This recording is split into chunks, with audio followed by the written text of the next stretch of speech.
उत्तर प्रदेश के जनपद उन्नाव के थाना असोहा के बबरुहा गांव में पिछले दिनों 2 बालिकाओं की जो हत्या हुई थी, आज पुलिस ने उसका खुलासा कर दिया है। पुलिस के अनुसार उसी के मजरे, जिस गांव का वो मजरा है पाठकपुर, वहां का विनय नाम का युवक एक तरफे प्यार में युवती की, एक जिसमें युवती है उसकी हत्या करना चाहता था, क्योंकि वो प्यार में असफल हो गया था, ये पुलिस का कहना है। और उसने असफलता के कारण उस लड़की को जो गेहूं की फसल में कीटनाशक डाला जाता है वो पानी में मिलाकर उसको पिलाया और उन तीनों लड़कियों ने पी लिया, जिसके कारण 2 की मौत हो गई। हालांकि पुलिस ने जो बताया है, पुलिस के अनुसार उसमें एक नाबालिग भी लड़का साथ रहा है। हालांकि पुलिस कुछ सवालों का जवाब नहीं दे पाई है, जैसे कि जिसको मारना चाहता था उसने पानी पहले पिया, आखिर वो लड़की बच कैसे गई। दूसरा सवाल ये कि जो हाथ बंधने वाली बात है, परिजन आज शाम तक कह रहे थे कि उनके गले में दुपट्टा पड़ा हुआ था। हालांकि पुलिस इस बात से साफ इनकार कर रही है। लक्ष्मी पांडे ने बताया कि ऐसा कुछ नहीं था, गले में दुपट्टा किसी ने नहीं देखा, ये सिर्फ अफवाह थी। जिसने भी देखा उससे पूछा गया तो ये बिल्कुल बात सामने नहीं। कुल मिला के पिछले 3 दिनों से जो राजनीतिक लोग यहाँ पे आ रहे थे, इतना बड़ा मुद्दा बना हुआ था, पुलिस ने उसका पूरी तरीके से पदक्षेप कर दिया है। और इस घटना का खुलासा करके कहीं न कहीं पुलिस अब चैन की सांस ले रही है।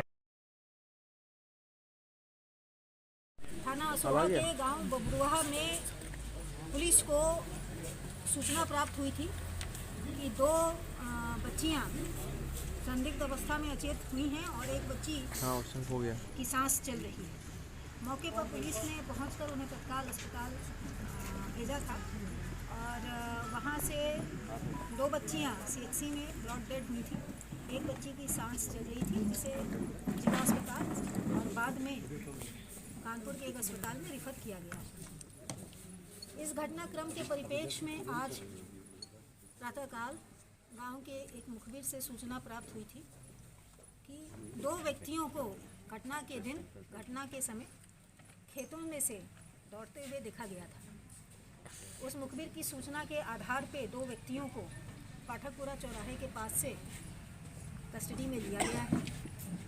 इनमें से एक का नाम विनय उर्फ लंबू है और दूसरा उसका सहयोगी नाबालिग है, जिसका नाम मैं अभी ले नहीं रही, और हम काल्पनिक नाम उसको दे सकते हैं कोई।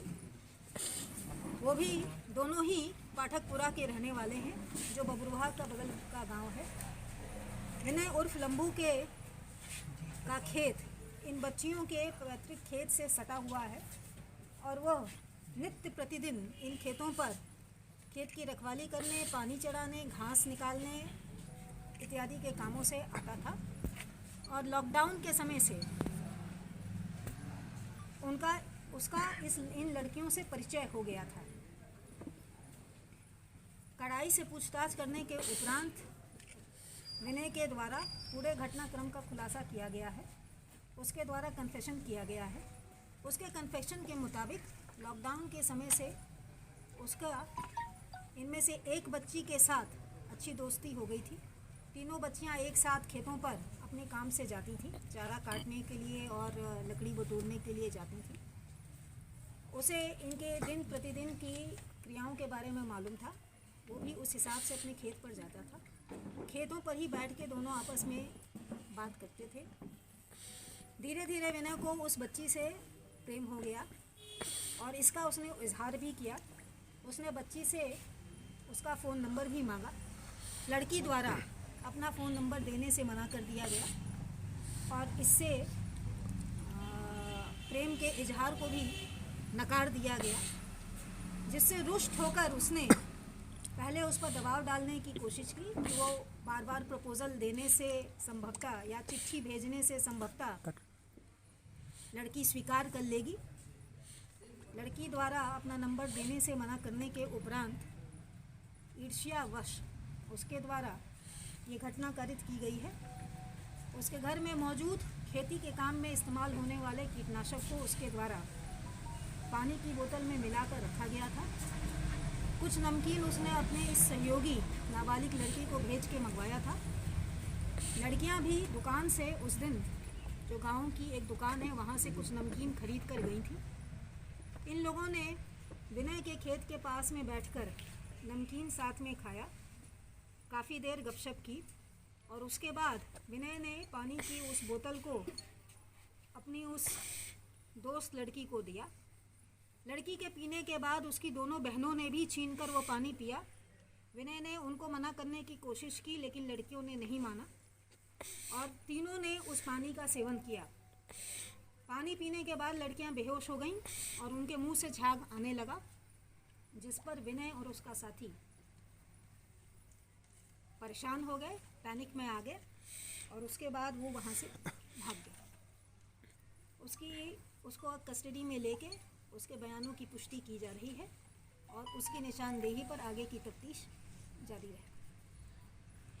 ये थी कि इन लड़कों की जो आरोपी लड़के हैं उनके कोई इनके परिजनों से एक दो दिन पहले कुछ झगड़ा हुआ था या कोई बात हुई थी?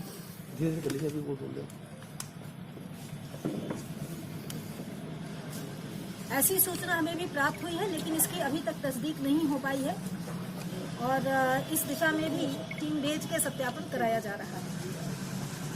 ये कीटनाशक किस तरीके का था, सल्फात था या क्या था इसके बारे में? इसके केमिकल नेचर पर अभी हम कमेंट नहीं कर पाएंगे, लेकिन उसने ये बताया है कि गेहूं की बुआई के समय इस्तेमाल होने वाला घर पर उपलब्ध कीटनाशक का पैकेट उसने इस्तेमाल किया है।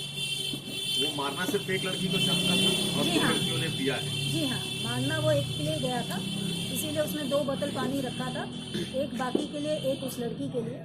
लेकिन जब इन दोनों लड़कियों ने अपनी बहन के हाथ से छीन कर पानी पीना चालू किया, इसने रोकने की कोशिश की, वो नहीं मानी, तो ये नहीं बता पाया, जाहिरा तौर पर ये नहीं बता पाया कि पानी में कुछ मिला।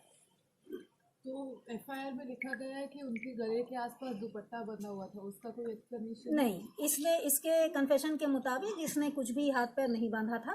लड़कियां जब बेहोश होकर गिर गईं, उनके मुंह से झाग आने लगा, तो इसने उठा के उनको उनके लाही के खेत में मेड़ होके डाल दिया और वहां से दोनों भाग गए। इन्हीं दोनों को भागते हुए हाथ पांव बंधे हुए थे, उसी दुपट्टे से बंधे हुए थे और उन लोगों ने खोला उसे। हाँ। इसमें कोई और ये ऐसा और उन्होंने अभी ऐसा क्या उसने ऐसा continuing question है मैम। ऐसा एक परिवार के एक सदस्य द्वारा दिया गया था। परिवार के उस सदस्य द्वारा मौके पर पहुंच के सबसे पहले पहुंचकर बच्चियों को नहीं देखा गया था। जो सबसे पहले मौके पर पहुंचे थे उनके पीछे एक बच्ची की मां भी पहुंची थी। उस बच्ची का मां का स्टेटमेंट कल आया था। पोस्टमार्टम की रिपोर्ट में किसी भी प्रकार का लाइगेचर मार्क या किसी भी प्रकार की एंटीमॉर्टम इंजरी नहीं आई है। आरोपी द्वारा अपने कन्फेशन में इस बात को नकारा गया है। इस बात से उससे कड़ाई से पूछताछ भी की गई थी, लेकिन उसके द्वारा नकारा गया है। चूंकि उनके दोस्ताना संबंध थे, वो रोज बैठ के कुछ खाते पीते थे, गपशप करते थे। इसी विश्वास में बच्चियों ने उसका दिया हुआ नमकीन खाया, उसका दिया हुआ पानी पिया और वो बाहर उठ के भागा है। मैम, क्या इसमें और भी कुछ लोगों के शामिल होने की संभावना है? अभी तक के घटनाक्रम में जैसा परिस्थितिजन्य साक्ष्य हमें मिले हैं, कल कॉम्बिंग के दौरान जैसे साक्ष्य मिले थे और आज जो मुखबिर की सूचना थी, इन 2 लोगों को ही दौड़ते हुए देखा गया था और 2 को पूछताछ में अभी तक उनके द्वारा किसी अन्य का नाम नहीं लिया गया है। तो जो बातें इस लड़के ने बताई हैं विनय नाम, क्या उसका कोरोबोरेटिव एविडेंस जो है वो उससे मैच कर रहा है कि जो ये कह रहा है वही सच है? कोरोबोरेटिव एविडेंस के तौर पर इसके द्वारा लाया गया नमकीन का पैकेट, लड़कियों द्वारा लाया गया नमकीन का पैकेट कल कॉम्बिंग के दौरान फोरेंसिक टीम द्वारा बरामद किया गया था। पानी की बोतल भी फोरेंसिक टीम के द्वारा बरामद की गई थी, यद्यपि उस समय हमें ये नहीं पता था, एक खाली बोतल मौके से प्राप्त हुई थी। इसके द्वारा पिया जाने वाला और खाया जाने वाला सिगरेट का बट और पान मसाले का पैकेट भी कॉम्बिंग के दौरान मौका वारदात से फोरेंसिक टीम को बरामद हुआ था। इसके सीडीआर की एनालिसिस से भी मौके के समय, घटना के समय में, टेंटेटिव समय में जो ये समय बता रहा है, उस समय सीडीआर एनालिसिस में इसकी उपस्थिति उस जगह पर पाई गई है। द्वारा अपना मोबाइल नंबर नहीं दिया गया था और इसको झटक दिया गया। और लड़के की कास्ट क्या है मैम? लड़का जो विनय है वो धानुक जाति से है और जो इसका दूसरा साथी है वो रावत जाति से है। रावत जाति से है। तो जब दोनों की मैडम दोस्ती थी, ये लोग लगातार बैठते थे, तो प्रपोजल को ठुकराने की कोई खास वजह इस लड़के ने बताई है क्या? इसने एक वजह बताई है जो कि उस लड़की द्वारा इसको बताया गया था, लेकिन उसका अभी हम तस्दीक कर रहे हैं। लड़की की निजता का ध्यान रखते हुए उस रीज़न को भी हमारे द्वारा नहीं बताया जा रहा है। अभी तक जो मैंने जो आपको बताया है, इस विनय के द्वारा जो अपना कन्फेशन हमें दिया गया है, उस कन्फेशन के हिसाब से ही आपको बताया गया है। उसके कन्फेशन के कुछ हिस्से हैं जो हमारे अब तक की तफ्तीश से मिलते हैं। ये तथ्य अगर आपने बताया है, इसको विवेचना में शामिल करके आगे पड़ताल की जाएगी। हमारी विवेचना अभी जारी है। आप ये इसके पूरे बयान का कोरोबोरेशन जब हम कर लेंगे तो आपको नई बुलेटिन भी जारी करेंगे। आप ये इंडिकेट कर सकती हैं क्या कि नाबालिग है, तो नाम बेशक आप नहीं बताएंगे, कौन तीनों में वो कौन सी लड़की है जिसके साथ उसके संबंध है? जिस बच्ची का भी इलाज चल रहा है उससे इसको प्यार था। जी हाँ, तीनों बच्चियों की फोटो इसको दिखाई गई थी ताकि तस्दीक किया जा सके, और तीनों को इसने बताया है, आइडेंटिफाई किया है। और जिस बच्ची का भी इलाज चल रहा है उसके साथ इसने अपने संबंध, अपना एक तरफा प्यार बताया है। सिर्फ प्यार तक ही ये बात थी या किसी तरह के और जोर जबरदस्ती के संबंध भी सामने आए? नहीं, जोर जबरदस्ती की बात से ये मुकरा है और यही इसके संभवतः आक्रोश का कारण भी रहा है। नहीं, अभी चल रही है। आज लड़की है कि उनकी बच्चियों के साथ कुछ गलत हुआ है, क्या पीएम रिपोर्ट या जो इन अपराधियों से बातचीत में कोई क्या ऐसी बात सामने आई? पीएम रिपोर्ट में जैसा मैंने कल बताया था आपको, किसी भी तरह की जाहिरा या गुम चोट नहीं पाई गई थी, किसी भी तरह के असॉल्ट के लक्षण नहीं पाए गए थे, और इसके स्टेटमेंट में भी किसी प्रकार के असॉल्ट की बात नहीं कही गई है। घटना के दौरान किसी लड़की के पास मोबाइल था? इस बात की मौके से पुष्टि नहीं हो पाई है। आपको इस बात का ध्यान रखना पड़ेगा कि घटना में लड़कियों के पास सबसे पहले उनके पारिवारिक जन पहुंचे थे। उन्होंने उन बच्चियों को वहां से उठाया था, गाड़ी पर लाद के अस्पताल ले जाने की कोशिश की थी। गांव के किसी एक सबरान व्यक्ति के द्वारा पुलिस को खबर दी गई थी। पुलिस फर्स्ट रिस्पॉन्डर नहीं थी। घटना पर बच्चियां जब खेत में पड़ी थी तब मौके पर नहीं पहुंची थी। विवेचना जारी है, प्रचलित है। अभी हमको जो कन्फेशन प्राप्त हुआ है हम उसको तस्दीक करा रहे हैं। क्योंकि ये आज ही अरेस्टिंग हुई है, इसलिए इसके कन्फेशन के एक एक हिस्से का हम सत्यापन कराएंगे। पी न्यूज़ भारत के लिए हर्षित श्रीवास्तव के साथ मैं राजेश कुमार।